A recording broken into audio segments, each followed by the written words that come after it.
한 논설위원이 김웅 전 검사가 쓴 검사 내전의 글을 인용했습니다.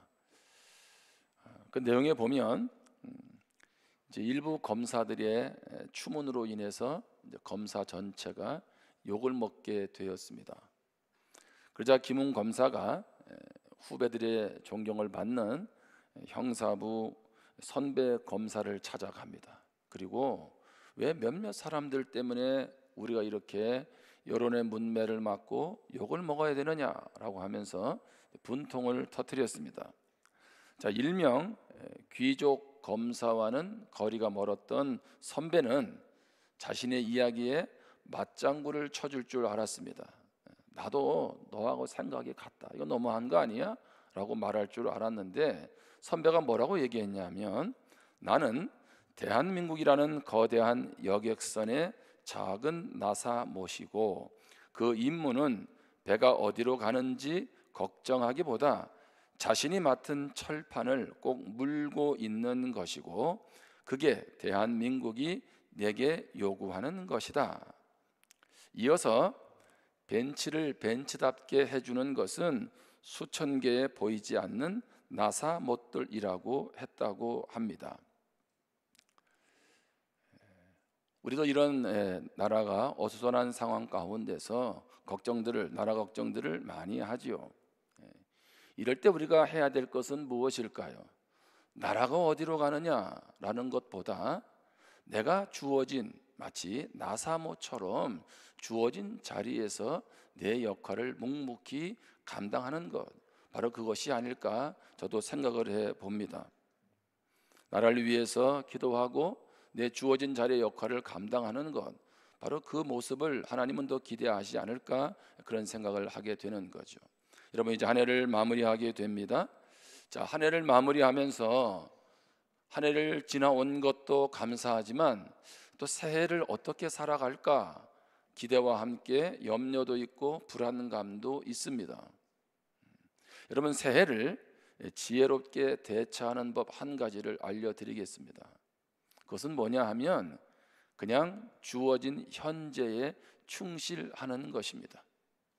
물론 미래에 대해서 준비도 해야 되지만 오늘 나에게 주어진 그 일을 묵묵히 해나가는 것이 중요하다는 거죠. 자, 오늘 말씀은요, 우리가 잘 알고 있는 말씀입니다. 예수님이 호수 위에 풍랑 가운데 있는 제자들을 찾아오시는 장면이죠. 자, 이 말씀은 어떤 맥락에서 우리에게 전해지고 있습니까? 예수님이 우리가 잘 알고 있는 오병이어의 기적을 행하셨습니다. 그리고 나서, 자, 오늘 마태복음 14장 22절입니다. 예수께서 즉시 제자들을 재촉하사 자기가 무리를 보내는 동안에 배를 타고 앞서 건너편으로 가게 하시고, 예수님이 제자들의 의사와 관계없이 제자들을 막 억지로 끌어당기는 거예요. 강요하는 겁니다. 여기 재촉한다는 것은 바로 그러한 뜻입니다. 자, 오병이어 기적을 행했을 때, 자, 사람들이 얼마나 열광을 했겠습니까? 그런데 상황 정리도 끝나지 않은 채로 예수님은 빨리 배를 타고 이 갈릴리 호수 건너편으로 가라고 말씀하세요. 바로 건너편은 가버나움일 것입니다. 자, 예수님은 그러면 왜 제자들에게 이렇게 하셨을까요? 자, 이 하신 의도를 알 수 있는 같은 본문의 내용이 요한복음에 있습니다. 요한복음 6장 14절입니다. 그 사람들이 예수께서 행하신 이 표적을 보고 말하되 이는 참으로 세상에 오실 그 선지자라 하더라. 자, 그러므로 예수께서 그들이 와서 자기를 억지로 붙들어 임금으로 삼으려는 줄 아시고 다시 혼자 산으로 떠나가시니라. 무슨 얘기입니까? 오병이어의 기적, 보리떡 5개 물고기 2마리로 남자 장정만 5천 명이 먹었으니 대략 2만 명 정도 먹지 않았겠습니까? 이런 엄청난 기적을 행한 그런 상황 속에서 사람들은 열광한 거예요. 아, 이 예수님은 우리가 기다리고 있던 메시아다. 그러니 이 메시아 된 예수님을 왕으로 삼자라고 하면서 사람들이 재촉하고 있는 그런 상황이죠. 자, 그때 이런 상황 가운데서 제자들은 그 분위기에 휩쓸릴 것을 아시는 거죠. 그래서 어떻게 합니까? 너희는 여기 정리하는 거 신경 쓰지 말고 빨리 이 자리를 떠나서 건너편으로 가라고 말씀하고 있는 것입니다. 자, 그런데 제자들을 보내고 나서 예수님은 따로 산에 올라가시죠. 그리고 제자들이 탄 배가 그냥 순적하게 갈릴리 호수를 건너서 가버나움을 도착하면 좋겠는데 어떤 일이 벌어집니까? 24절입니다. 배가 이미 육지에서 술이나 떠나서 바람이 거스름으로 물결로 말미암아 고난을 당하더라. 자, 무슨 얘기냐 하면 빨리 건너가야 될 그 배가 지금 큰 바람으로 인하여서 제대로 앞으로 나아가지 못하는 그런 상황에 놓여 있는 것입니다. 자, 갈릴리 이 호수는요, 대략 크기가 한 길이는 한 21km, 폭은 12km 정도 됩니다. 마치 바다라고 불릴 만큼 엄청나게 큰 호수입니다. 그런데 이 갈릴리 호수에는 동쪽 골란 지역으로부터 큰 바람이 불어옵니다. 그러면 그 바람에 의해서 호수의 물결이 거세게 일어나는 거죠. 특별히 겨울철이 되면 보름에 한 번씩 폭풍이 몰아쳐서 2, 3일 동안 거센 풍랑을 일으키게 됩니다. 그러니까 제자들도 그랬지만 갈릴리 지역에 있는 사람들은 갈릴리 호수에서 일어나는 폭풍우를 당연시했습니다. 왜 갑자기 이런 호수에 풍랑이 일어나지, 폭풍우가 일어나지 라고 말하는 것이 아니라 늘 그들의 일상 속에서 경험했던 폭풍이라는 거죠. 자, 그런데 이 갈릴리 호수에서 일어났던 제자들의 배에서 일어나고 있는 이 폭풍우 사건이 과연 2000년 전에 그들에게만 해당되느냐는 거예요. 여러분의 삶을 한번 가만히 보십시오. 내 인생도 지금 이러저러한 일들로 폭풍우 가운데 처해 있지는 않습니까? 우리는 그런 인사를 많이 하죠. 여러분의 인생에 누구야? 여러분의 앞길에 꽃길만 있으면 좋겠다고. 여러분, 그런데 인생이 꽃길만 있나요? 그것은 우리의 바람일 뿐이지 가시밭길도 엄청나다는 것을 우리는 잘 알고 있습니다. 자, 그런데 이러한 인생의 폭풍우가 빨리 잦아들면 좋겠는데, 자, 이 시간대가 언제냐면 밤 사경까지 계속 폭풍으로 인해서, 풍랑으로 인해서 제자들이 곤혹을 치르고 있습니다. 자, 짐작을 해보죠. 저녁에 오병이의 기적을 행했습니다. 그러면 밤 사경은 새벽 3시에서 새벽 6시 사이입니다. 그러면 대략 9시간 정도를 지금 제자들은 배 위에서 바람과 풍랑과 씨름하고 있는 그런 모습을 보여주고 있습니다. 여러분, 오늘 제자들만 폭풍우를 맞이하고 있습니까? 오늘도 우리 삶에서 폭풍우를 경험하고 있잖아요. 우리 성도님들에게 있어서 인생의 가장 큰 폭풍우는 뭡니까? 제가 보니까 뭐니 해도 머니예요. 그렇죠? 예. 이 경제적인 문제가 우리에게는 참 힘들고 어렵습니다.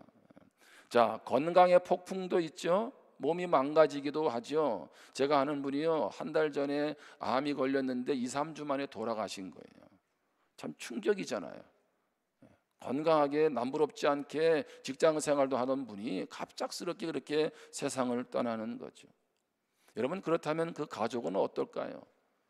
여러분, 자녀의 미래에 대해서 또는 어떤 자녀들의 어떤 삶의 문제 앞에서, 때로는 관계적인 문제 앞에서 우리는 폭풍우를 겪고 있지 않습니까? 한국 사회도 마찬가지죠. 저는 왜 성탄절을 앞두고 말라기서를 설교 안 하고 이 본문을 택했을까요? 제가 이 부분이 제 마음속에 확 다가온 거예요. 제자들이 맞이하고 있는 이 폭풍우가 성탄절을 주님을 맞이하고 있는 우리 인생 가운데도 똑같이 반복되고 있다는 거죠. 자, 그런데 마태복음 14장 25절에 보면 밤 사경에 예수께서 바다 위로 걸어서 제자들에게 오시니라고 말씀하고 있습니다. 자, 이런 말씀은요, 하나하나 강조점을 찍는 것도 좋습니다. 자, 누가 제자들에게 오세요? 예수님이. 자, 제자들은 이런 상황 가운데 예수님이 온다는 것을 상상이나 했겠습니까? 자, 그런데 어디로 오세요? 바다 위로, 호수 위로 걸어서 오세요. 여러분, 호수 위를, 바다 위를 걷는 사람의 얘기를 들은 적이 계세요? 저도 못 들어봤어요. 그런데 그 풍랑이는 호수 위를 예수님이 걸어오세요. 자, 그런데 언제 걸어오십니까? 밤 사경에, 새벽 3시에서 6시 사이. 이 시간은 어떤 시간대입니까? 예, 꿈나라 가 있을 시간입니다. 자, 내가 내 옆에서 벌어지는 것도 아니고 그냥 갈릴리 호수에서 풍랑이 있는 그런 그 한복판에 지금 누가요? 예수님이 올 줄을 상상이나 했겠냐는 겁니다. 여러분, 오늘도 우리는 그러한 질문을 주님 앞에 던지고 있지 않습니까? 예수님은 지금 내가 얼마나 힘든 일을 겪고 있는지 알고나 계실까? 내가 지금 삶의 문제 때문에 얼마나 스트레스를 받고 있는지 예수님은 아시기나 하시는 거야.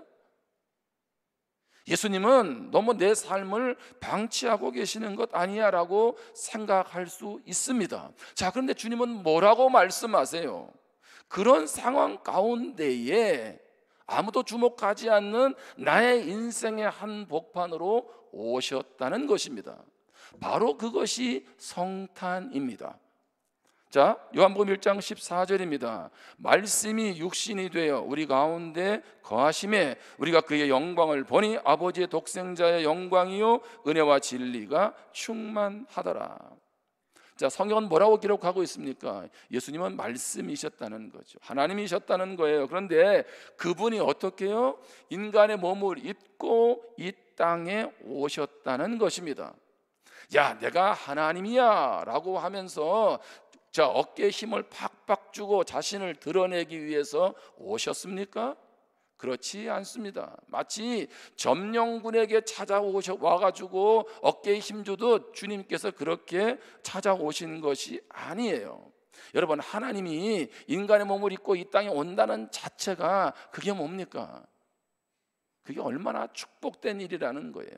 근데 예수님이 오셔서 어떻게 하세요? 마태복음 1장에 보면 자, 육신의 아버지 요셉에게 하시는 말씀이에요. 마리아가 이제 임신을 했다고 하니까 마태복음 1장 21절에 아들을 낳으리니 이름을 무엇이라?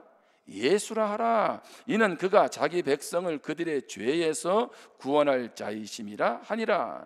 자, 요셉아, 부부관계를 통하지 않고 지금 마리아가 임신을 했는데 그 아들은 누구냐 하면 바로 예수님이야. 죄에서 구원할 자다라고 말하는 거죠. 그뿐만 아니죠. 22절에 이 모든 일이 된 것은 주께서 선지자로 하시는 말씀을 이루려 하심이니 이르시되. 무슨 얘기입니까? 예수님이 이 땅에 오시는 것은 그냥 의도해서 어느 날 갑자기 오신 것이 아니라 이미 계속 구약에서부터 오실 것을 말씀하셨고 그것이 이루어진다는 거죠. 그러면서 23절에 보라, 처녀가 잉태하여 아들을 낳을 것이요 그의 이름은 임마누엘이라 하셨으니 이를 번역한즉 하나님 우리와 함께 계시다 함이라.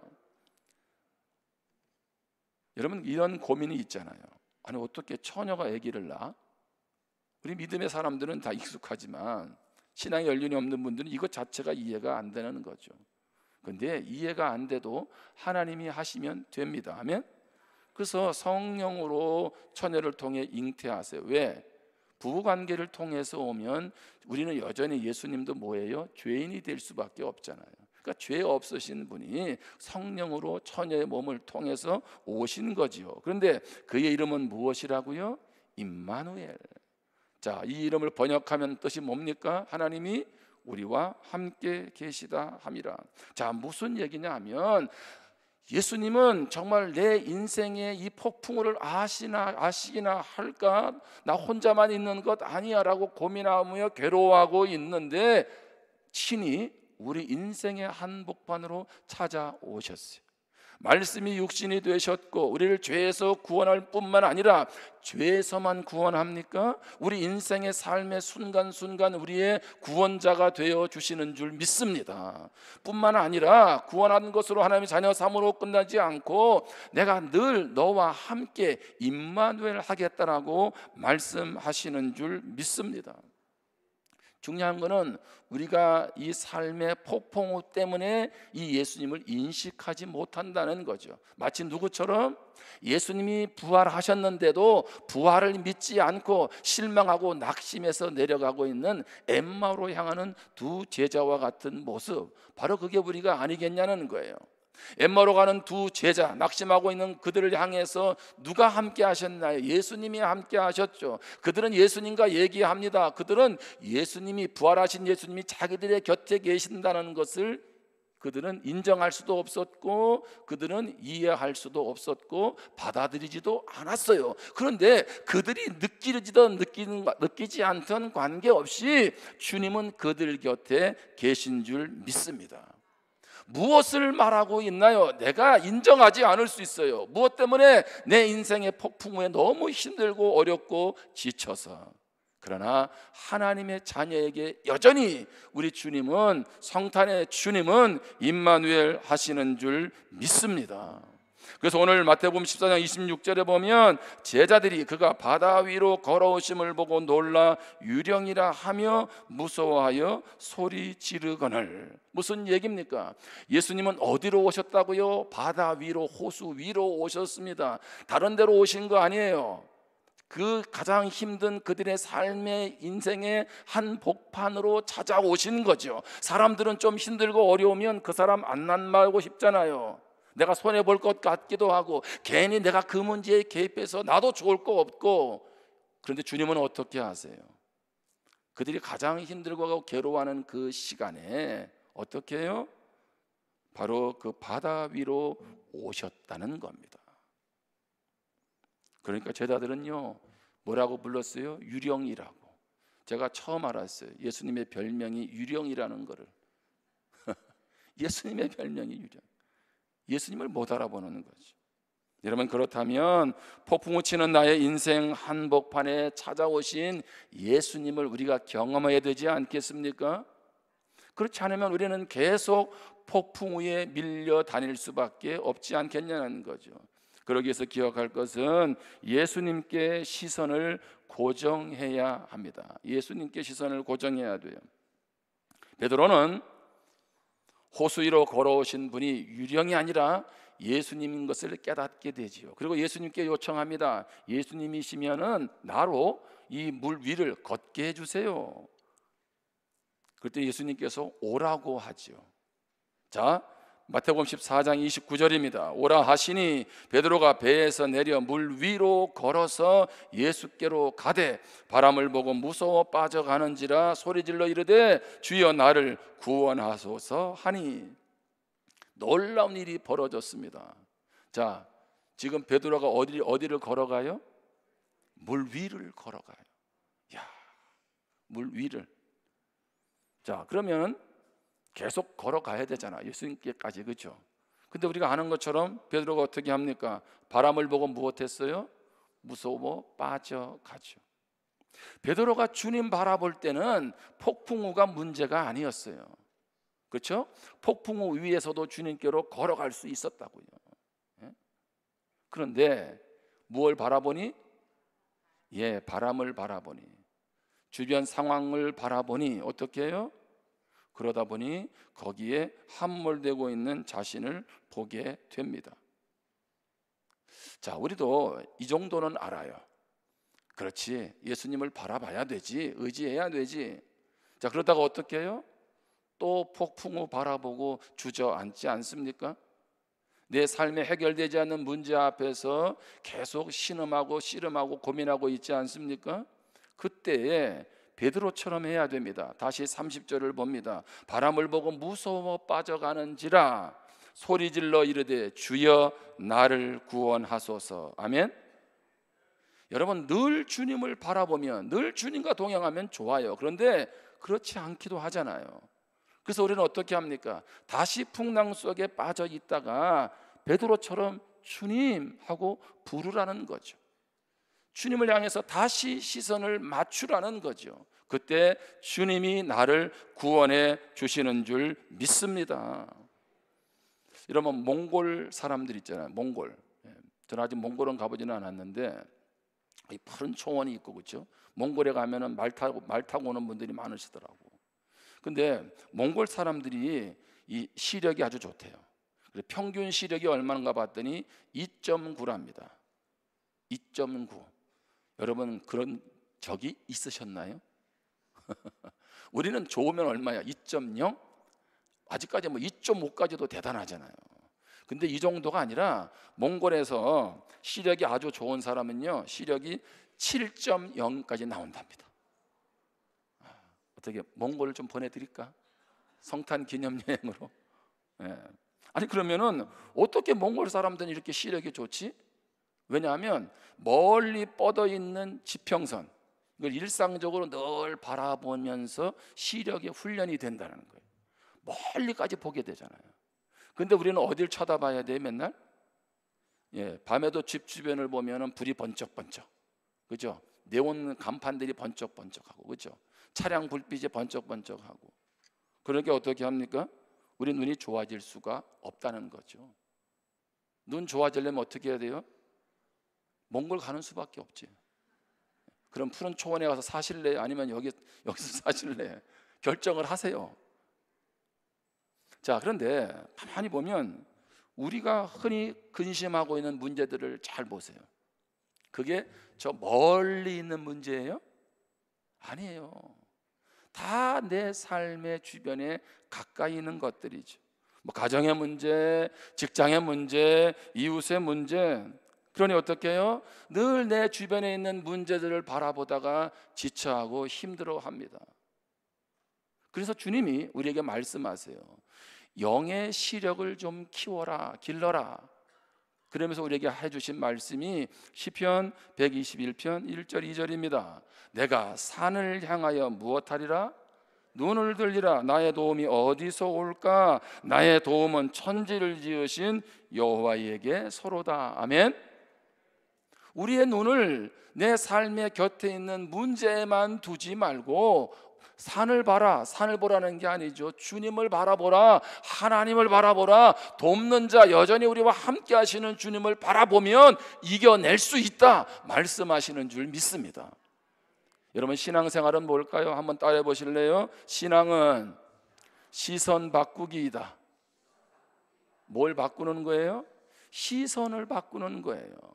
문제를 보지 않고 뭐를 보는 겁니까? 주님을 바라보는 겁니다. 안 된다, 힘들다, 어렵다, 이해할 수 없다, 너무한다 라는 그 시선을 누구에게로? 다 주님께로 고정시키는 것, 바로 그것이 신앙입니다. 히브리서 말씀에 보면 믿음의 성도들도 예수 믿지 않는 사람들처럼 많은 시련과 고난을 겪었습니다. 지금 우리로서는 상상치 어려웠던 시련과 고난을 초대교회 히브리서 말씀에 보면 믿음의 성도들이 경험했습니다. 자, 그들은요, 히브리서 11장 36절에 보면 또 어떤 이들은 조롱과 채찍질 뿐 아니라 결박과 옥에 갇히는 시련도 받았으며, 이 정도도 이게 보통 시련이 아니잖아요. 37절에 돌로 치는 것과 톱으로 켜는 것과 시험과 칼로 죽임을 당하고 양과 염소의 가죽을 입고 유리하여 떠돌며 궁핍과 환난과 학대를 받았으니, 이게 누가요? 예수 믿는다는 것 때문에. 믿음의 사람들이. 38절에 이런 사람은 세상이 감당하지 못하느니라 그들이 광야와 산과 동굴과 토굴에 유리하였느니라. 여러분, 예수 믿는다는 것 때문에 그들이 당하는 고난은 상상을 초월하는 거죠. 그래서 그들이 어떻게 했어요? 믿음을 지키죠. 그러니까 이런 사람은 세상이 감당하지 못한다는 거죠. 왜? 죽음도 내놓고 하나님을 의지하고 살아가니까. 그런데 이들이 어떻게 고난 가운데서 온갖 핍박과 시련을 두려워하지도 않으면서 믿음을 지킬 수 있었습니까? 그것은 히브리서 12장이 말해주고 있습니다. 믿음의 주여 또 온전하게 하시는 이 예수를 바라보자. 그는 그 앞에 있는 기쁨을 위하여 십자가를 참으사 부끄러움을 개의치 아니하시더니 하나님 보좌 우편에 앉으셨느니라. 아멘. 이들이라고 우리하고 별다를 게 있습니까? 이들이 고난을 당하는데 그들은 뭐 그 고통을 몸에서 느끼지 못했나요? 스트레스가 없었나요? 그렇지 않죠. 그들은 어떻게 해요? 그런 상황에서 예수님을 바라봤어요. 바라본다는 것은 마치 벽에다가 못을 박을 때 피스를 거기다 해가지고 못을 박는, 흔들리지 않는다는 그런 뜻이 있는 거죠. 그들은 어떤 예수님을 바라봤습니까? 예수님이 십자가에서 모진 고통 당하실 때에 그것을 어떻게 해요? 그 앞에 있는 기쁨을 위하여 참아내셨다는 거죠. 그 앞에 있는 기쁨은 뭡니까? 3일 만에 부활하신다는 것이고, 믿지 않는 영혼이 예수님을 믿음으로 구원받는다는 것이고, 뿐만이 아니라 영원한 하늘나라를 바라보고 참아내신 줄 믿습니다. 그래서 어떻게 해요? 결국에는 하나님 보좌 우편에 앉으시게 되었습니다. 여러분, 우리 믿음의 사람들에게 폭풍우가 없으면 얼마나 좋겠어요. 저 멀리 남 얘기가 되면 얼마나 좋겠습니까? 그런데 내가 살아가는 인생 평생의 과정에서 폭풍우는, 크고 작은 폭풍우는 떠나지 않는다는 거죠. 그러면 우리가 할 일은 뭡니까?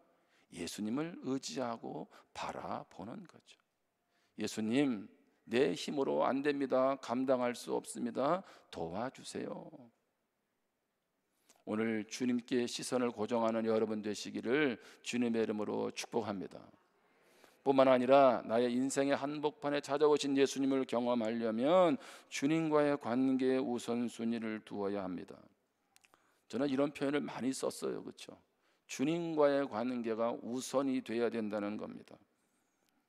우리가 한 해를 지나오면서 우리 스스로는 알잖아요. 모든 것 할 수 없다는 것, 우리의 능력이 제한적이라는 것, 의욕만 가지고 다 되지 않는다는 것 우리는 잘 알고 있습니다. 그렇다면 주어진 시간을 지혜롭게 잘 사용해야 합니다. 그러기 위해서는 뭐를 정해야 됩니까? 우선순위가 중요합니다. 자, 오늘 그리스도인들에게 있어서 우선순위를 제가 정리해 드릴게요. 첫 번째는 뭘까요? 하나님과의 관계입니다. 두 번째는 부부 관계입니다. 세 번째는 부모와 자녀 관계입니다. 네 번째는 사역입니다. 또는 직장 일입니다. 바로 그것이 네 번째입니다. 자, 그런데 첫 번째가 뭐가 중요하다 그랬어요? 하나님과의 관계. 자, 하나님과의 관계가 없이 그냥 부부관계, 자녀 일만 하다가는 뭐예요? 한참 인생을 뒤돌아보았을 때 내가 뭐를 했지? 마치 모래 위에 집을 짓는 것처럼 될 수 있다는 거죠. 그런 면에서 하나님과의 관계가 가장 중요합니다. 자, 두 번째로 여러분 기억해 보세요. 자, 우리 모두는요, 자녀를 잘 키우고 싶어 하지요. 그래서 부모들은 때로는 자녀에게 이렇게 얘기합니다. 아버지의 이런 모습, 어머니의 이런 모습 닮지 말라고. 너는 절대 아버지처럼 그렇게 하면 안 돼. 너는 네 엄마처럼 그렇게 하면 안 돼. 너는 내 희망이야. 이렇게 자녀를 기르는 분은 아이들의 미래가 밝지 않다는 걸 아셔야 돼요. 자녀를 정말 잘 키우고 싶으면요, 부부관계가 좋아야 합니다. 부부관계가 안 좋은데 어떻게 자녀가 잘 클 수 있나요? 그 아이의 마음속에 상처가 있는데 그것은 어떤 물질적으로만 잘해주는 게 아니잖아요. 저는 그런 면에서 보면 부부관계가 중요한 거예요. 그래서 맛있는 거 있으면 자녀 주지 말고 남편 주고 아내부터 주세요. 아시겠어요? 애들 보는 앞에서 뭐라고 얘기해야 돼요? 니네는 앞으로 먹을 날이 많다. 엄마 아빠가 건강해야 애들도 키울 거 아니겠어요? 그렇죠? 그러니까 아내 되시는 분들이야 자식 먹여야 된다고 홍삼 빼가지 말고 남편을 먹이세요. 네? 자, 이것이 성경에서 주는 원리라고. 그래서 부부가 사랑하면, 그렇게 하면 자녀들이 그 안에서 안정적으로 크게 되는 거예요. 남자분들이 하는 얘기가 뭡니까? 내가 자녀들, 가족들 먹여 살리려고 죽도록 일했다는 거예요. 근데 나이 들어보니까 자녀하고 말이 안 통해. 엄마하고만 얘기하고. 섭섭해하지 마세요. 왜? 아니, 아이들하고 평상시에 시간을 안 냈는데 어떻게 자녀들이 아버지 옆에 와서 살갑게 다가옵니까? 물론 우리 아버지들이 힘쓰고 애쓴 거 압니다. 무엇도 없이, 자기 시간도 없이, 주말도 없이 일해 왔잖아요. 알아요. 그런데 그렇다고 해서 자녀들의 관계가 좋은 건 아니라는 거예요. 일을 열심히 합니까? 그러면 그만큼 뭣도 해야 돼요. 자녀들과도 만나야 돼요. 예? 대화할 때가 있다고요. 아이들이 따라다닐 때가 있잖아요. 여행도 나이 들면 따라다니지도 않잖아요. 일한다는 핑계로 자녀들 갖다가 사랑으로 보듬지 못하게 되면 그게 부메랑이 돼서 온다는 거예요. 저는 우리 교회에 충성하는 성도들이 너무 고맙습니다. 내 일도 바쁜데 시간 내서 여러분 이것저것에서 사역하는 거 쉽지 않잖아요. 그래서 저는 그렇게 말하고 싶어요. 여러분 사역이 우선입니다 라고 말하고 싶어요. 그게 교회로 봐선 좋으니까. 그런데 그게 아니라는 거예요. 하나님과의 관계, 부부와의 관계, 자녀와의 관계, 그 다음이 뭐예요? 사역이에요. 많은 성도들이 열심히 했어요. 충성했어요. 그런데 자녀들 때문에 많이 힘들어하고 울지요. 왜 그럴까요? 주의 일만 하다가 그 자녀들을 제대로 돌보지 못한 거예요. 물론 하나님께서 합력의 선을 이루시겠죠. 근데 우리는 그런 핑계를 댑니다. 그리고 하나님 앞에 막 화를 내요. 내가 주님의 일을 이렇게 했는데 왜 내 아이들은 책임 안 지냐고. 아니요, 주님은 1번 책임을 우리에게 맡기셨어요. 여러분 주의 일을 열심히 합니까? 그러면 가서 자녀들도 잘 돌봐야 되는 거예요. 이게 주님이 원하시는 거죠. 내가 그 일은 안 하고 내가 이 일 했으니까 알아서 해주시겠지. 마치 그것은 뭐하고 비슷하냐면 시험을 치르는 학생이 공부는 안 하고 내가 교회에서 열심히 했으니까 성적 잘 나올 거야, 이거하고 별 차이가 없는 거예요. 다시 얘기합니다. 여러분의 헌신을 제가 폄하하는 것이 아니에요.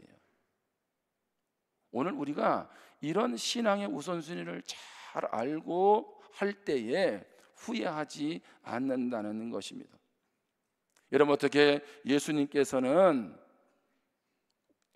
이런 큰 오병이의 기적을 통해서 왕으로 삼으려고 할 때 그런 면에서 마음이 흔들리지 않고 그렇게 제자들을 보낼 수 있었을까요?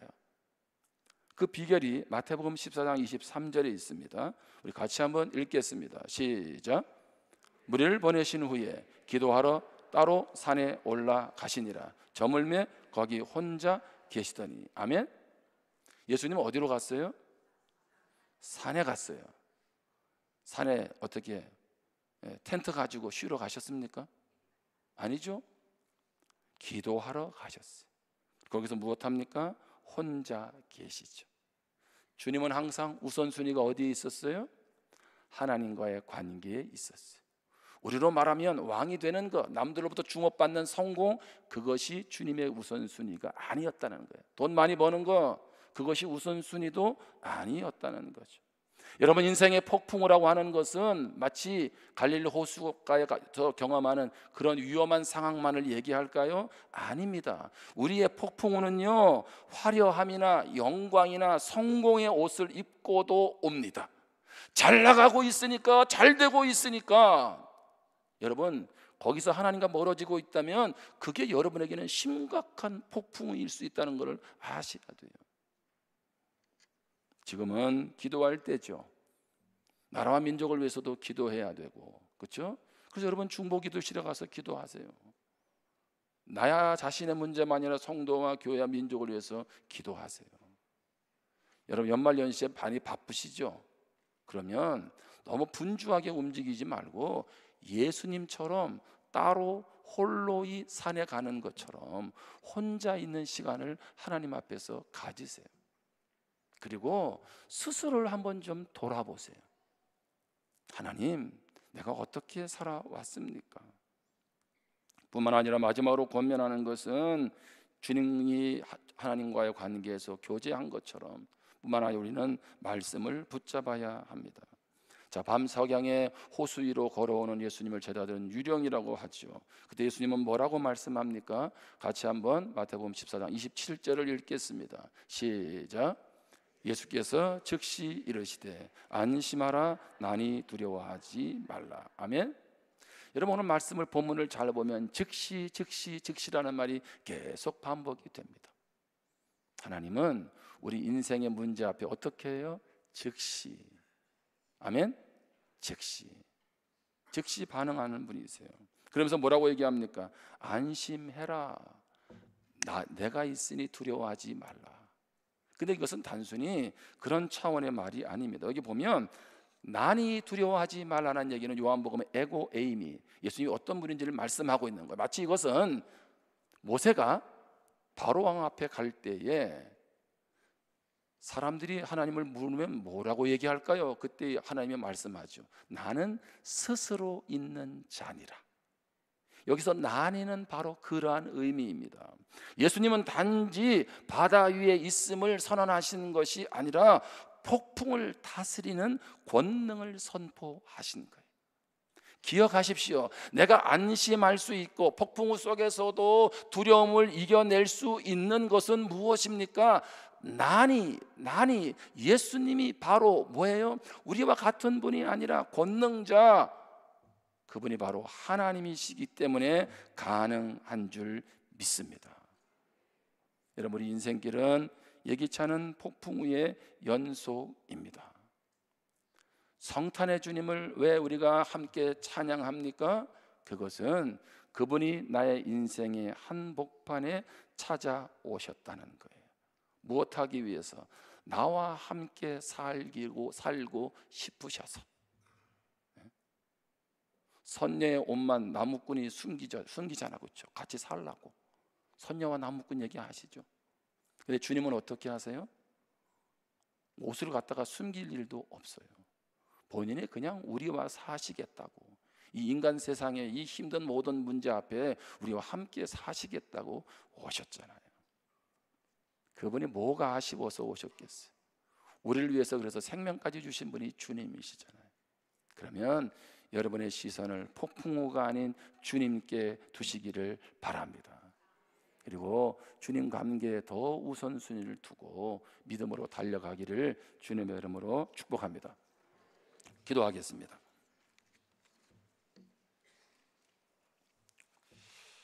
오늘 주신 말씀을 우리 마음 가운데 새기면서 기도합니다. 한 해가 마무리되어지고 또 새해를 앞두고 있는데 여전히 나의 인생 폭풍우 가운데 있지 않습니까? 제자들의 모습이 나의 삶의 모습과 별로 다르지 않습니다. 하나의 문제가 해결되면 또 다른 폭풍이 기다리고 있습니다. 이것이 인생길에 반복되고 있습니다. 그런 상황 가운데 그 폭풍우까지도 주관하시는, 다스리시는 그 주님께 우리의 시선을 두기를 원하십니다. 그 주님 안에, 관계 안에 머무르기를 원하십니다. 우리 그 주님을 의지하면서 결단하며 기도하겠습니다.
하나님 아버지, 오늘 폭풍우 가운데 있는 제자들처럼 오늘 우리도 힘든 인생길을 살아가고 있습니다. 그런데 혼자 이 삶을 이겨내려니 참 버겁고 힘듭니다. 세월도 지났습니다. 건강도 이전 같지 않습니다. 경제력도 이전 같지 않습니다. 관계도 이전 같지 않습니다. 추운 겨울이 마치 나의 인생과 닮아 있습니다. 하나님, 그럼에도 우리가 다시 소망을 얻고 힘을 얻을 수 있는 것은 그러한 나의 인생의 한복판에, 폭풍 가운데 있는 나의 인생의 한복판에 성탄의 주님이 오신 줄 믿습니다. 오늘 이 주님을 바라보면서 우리가 다시 힘을 얻고 일어나게 도와 주옵소서. 내일도 소망 가운데 살아갈 수 있는 것, 이 주님이 붙들고 인도하시기 때문인 줄 믿습니다. 이 시간 한 영혼 한 영혼의 하나님 아버지여 폭풍우를 잔잔케 하시는 그 주님의 역사를 경험하게 도와 주옵소서. 예수님의 이름으로 기도합니다. 아멘. 우리 좌우 있는 분하고 인사하겠습니다.